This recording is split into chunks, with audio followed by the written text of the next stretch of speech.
Dombivli MIDC परिसरात अमुदान या कंपनीमध्ये झालेल्या रिॲक्टर ब्लास्टनंतर डोंबिवली हादरून गेली आहे। डोंबिवली या कंपनीच्या आसपासच्या परिसरातील इमारतीच्या काचा फुटल्यात तर काही ठिकाणी वाहनांचं देखील नुकसान झाल्याचं पाहायला मिळतं आहे।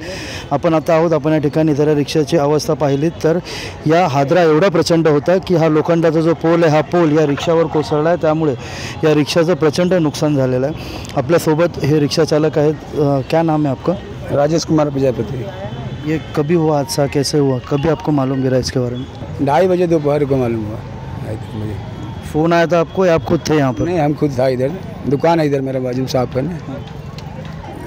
तो अभी ये क्या नुकसान कैसे हुआ, क्या नुकसान हो विस्फोट हुआ, इंगलवुड की आया ऊपर गिरा रिक्शे के ऊपर।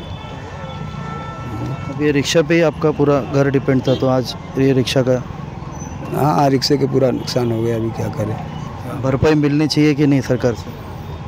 हाँ, मिलनी चाहिए भरपाई जो होएगा देने का। एकंदरीतच अशा प्रकारे अनेक वाहनांचं या ठिकाणी नुकसान झालं आहे। सध्या हा रिक्षा चालक या तुटलेल्या रिक्षाकडे पाहून व्यथित झालेला पाहायला मिळतं आहे। अभिजित देशमुख, साम TV, कल्याण।